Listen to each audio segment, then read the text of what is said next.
नमस्कार. गेल्या भागात आपण साधन चतुष्टय या 4 आध्यात्मिक पात्रतांविषयी बोललो होतो. पण तत्वज्ञान जर जगलं नाही ना, तर ते केवळ शब्द बनून राहतं. आज आपण आदिशंकरांच्या आयुष्यातल्या एका अशा विलक्षण, नाट्यमय प्रसंगाबद्दल जाणून घेणार आहोत, जिथे वैराग्याची परीक्षा थेट मृत्यूच्या दारात येऊन ठेपली होती. चला, या अद्भुत घटनेच्या मुळाशी जाऊया. एक प्रश्न नेहमीच आपल्या मनात येतो नाही का, की हे जे मोठमोठं तत्वज्ञान आहे ते फक्त ग्रंथांपुरतंच मर्यादित आहे का, की ते खरंच जगता येतं? आपल्या रोजच्या जीवनातले अनुभव आणि हे तत्वज्ञान यांचा नेमका संबंध तरी काय? आजचा हा प्रसंग याच प्रश्नाचं उत्तर देतो.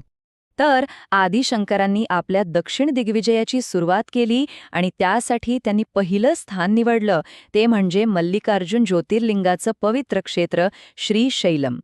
पण हे ठिकाण केवळ एक तीर्थक्षेत्र नव्हतं, तर आपण मागच्या भागात ज्या साधन चतुष्टयावर बोललो त्या सिद्धांतांचं जणू एक प्रात्यक्षिक केंद्रच बनलं.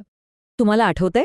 मागच्या भागात आपण बोललो होतो 4 पात्रतांविषयी: विवेक, वैराग्य, षटसंपत्ती आणि मुमुक्षत्व. ही पात्रता पूर्णपणे आत्मसात केल्यानंतरच शंकराचार्य या महान प्रवासाला निघाले.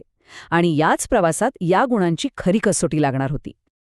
आणि ह्याच श्रीशैलममध्ये शंकराचार्यांनी एका अद्भुत स्तोत्राची रचना केली, शिवानंद लहरी. हे स्तोत्र म्हणजे साधनचतुष्टयाच्या कोरड्या सिद्धांतांचं केवळ विवेचन नाही, तर तो आहे भक्तिरसाने ओथंबलेला एक काव्यात्मक आविष्कार. या स्तोत्रातली फक्त ही एक ओळ बघा: हे शिवा, माझं मन तुझ्या चरणांपासून कधीही दूर न जावो. ही जी तीव्र इच्छा आहे, हीच तर आहे मुक्तीसाठीची तळमळ, ज्याला आपण म्हणतो मुमुक्षुत्व. ही केवळ एक प्रार्थना नाहीये, तर एका साधकाच्या हृदयातून आलेला तो एक आर्त टाहो आहे. आणि खरं सांगायचं तर हेच या स्तोत्राचं सौंदर्य आहे. विवेक आणि वैराग्य यांसारख्या तात्विक संकल्पना इथे शुष्क सिद्धांत राहत नाहीत, त्या थेट भक्तीच्या रसात मिसळून जातात. जगातील सुख हे लाटांसारखं क्षणभंगूर आहे आणि केवळ शिवतत्वच महासागराप्रमाणे शाश्वत आहे. हा झाला विवेक. आणि मला फक्त तूच हवा आहेस, बाकी सगळं सावल्यांसारखं आहे. किती सुंदर भावना आहे ही. हे आहे वैराग्याचं मूर्तिमंत्र रूप. पण श्रीशैलमचा हा प्रवास फक्त भक्तीच्या शांत प्रवाहातून गेला नाही, तर एका मोठ्या वादळातूनही गेला. इथूनच कथेला एक नाट्यमय वळण मिळतं, जेव्हा एका कापालिक तांत्रिकाचं आगमन होतं.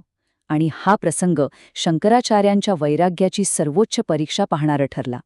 जरा कल्पना करा, कृष्णा नदीचा काठ, निसर्गरम्य शांत वातावरण, आणि शंकराचार्य अगदी ध्यानात मग्न आहेत. सगळीकडे एक नीरव शांतता आहे. पण ही शांतता एका मोठ्या वादळापूर्वीची होती. आणि ती शांतता भंग पावली. एक असं विघ्न आलं ज्याने सगळ्यांनाच हादरवून सोडलं. एक कापालिक पंथाचा तांत्रिक तिथे आला, थेट शंकराचार्यांकडे. त्याची मागणी इतकी धक्कादायक, इतकी भयंकर होती की कुणी कल्पनाही करू शकणार नाही. काय मागितलं असेल त्याने?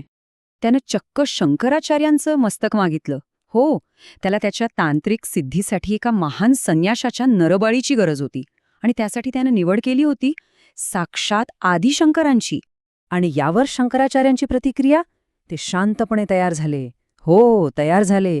हे होतं वैराग्याचा सर्वोच्च प्रात्यक्षिक. मी हे शरीर नाही, मी तर साक्षी आत्मा आहे. हा अद्वैत सिद्धांत ते फक्त मानत नव्हते, तर ते जगत होते. पण या कथेचा खरा क्लायमॅक्स शंकराचार्यांच्या कृतीत नाहीये, तो आहे त्यांचे शिष्य पद्मपाद यांच्या श्रद्धेमध्ये. ही घटना म्हणजे गुरु-शिष्य परंपरेतल्या श्रद्धेचं आणि संरक्षणाचं एक अद्भुत उदाहरण आहे. जसं पद्मपादांना कळलं की आपले गुरु संकटात आहेत, त्यांनी क्षणाचाही विचार केला नाही. त्यांनी लगेचच त्यांचे आराध्य दैवत भगवान नरसिंह यांच्या मंत्राचा अगदी तीव्रतेने जप सुरू केला. आणि त्यांची श्रद्धा इतकी प्रबळ होती, इतकी खरी होती, की त्यातून एक दैवी शक्ती प्रकट झाली. हेच तर आहे श्रद्धेचं जिवंत उदाहरण. षटसंपत्तीमधला तो महत्वाचा गुण. गुरु आणि शास्त्रांवर असलेली अविचल श्रद्धा साधकाचं कसं रक्षण करते हेच यातून सिद्ध होतं. आता ही कथा ऐकून फक्त एक चमत्कार वाटू शकतो, बरोबर? पण नाही. याच्यामागे एक खूप खोल अद्वैत संदेश दडलेला आहे. चला, आपण यातील प्रत्येक पात्राचा आणि घटनेचा प्रतिकात्मक अर्थ समजून घेऊया. या कथेमधलं प्रत्येक पात्र खरं तर एका मोठ्या सत्याचं प्रतीक आहे. तो कापालिक म्हणजे काय? तो म्हणजे आपल्या आतलं अज्ञान, आपली अविद्या, आपल्या नकारात्मक प्रवृत्ती. आणि आदिशंकर, ते आहेत शुद्ध साक्षी आत्मा, जो या सगळ्याच्या पलीकडे स्थिर आहे. आणि मग पद्मपादांची भक्ती, ती आहे ती दैवी शक्ती जी नरसिंहाच्या रूपात प्रगट होऊन या सगळ्या नकारात्मकतेचा नाश करते. तर मग या सगळ्याचा अर्थ काय?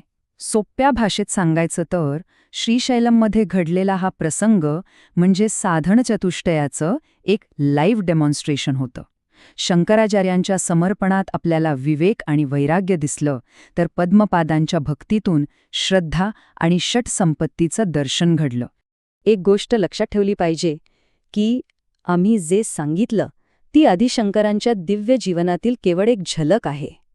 त्यांच्या जीवनाचा हा काही संपूर्ण वृत्तांत नाही. ज्यांना अधिक सखोल अभ्यास करायचा आहे त्यांनी त्यांच्या जीवनचरित्राच्या मूळ ग्रंथांचा संदर्भ घ्यावा, ही आमची नम्र विनंती. पाहिल्याबद्दल खूप खूप धन्यवाद. आम्ही आहोत ज्ञानकोश, एक असं बहुभाषिक चॅनल जिथे आम्ही इंग्रजी, हिंदी, मराठी, तमिळ, बेंगॉली आणि गुजराती या भाषांमध्ये आध्यात्मिक ज्ञान पोहोचवतो. आणि हो, लवकरच इतरही प्रमुख भाषांमध्ये आम्ही येत आहोत. आमचा उद्देश हाच आहे की सनातन धर्माचं हे कालातीत ज्ञान सोप्या, स्पष्ट आणि अर्थपूर्ण पद्धतीने सगळ्यांपर्यंत पोहोचावं. म्हणूनच आमच्या चॅनलवर आपल्याला दररोज श्रीमद भागवतम, भगवद्गीता, महाभारत, ललिता सहस्रनाम, दैवतीन कुरल, सौंदर्यलहरी, आदिशंकराचार्यांचे दिव्य जीवन आणि बंगाल व महाराष्ट्रातील महान संतांवर आधारित विवेचन ऐकायला मिळेल. जर आपल्याला आमचं हे काम, आमचा हा प्रयत्न खरंच मोलाचा वाटत असेल तर कृपया ज्ञानकोशला सबस्क्राईब करा, म्हणजे आमचे रोजचे व्हिडिओ तुमच्यापर्यंत पोहोचतील. आणि हो, लाईक करायला, शेअर करायला विसरू नका. हे दिव्य ज्ञान आपल्या कुटुंबासोबत, आपल्या मित्रपरिवारासोबत नक्की शेअर करा. चला तर मग आपण सगळे मिळून सनातन धर्माचा हा ज्ञानाचा दिवा असाच तेजस्वी ठेवूया. हरिओम.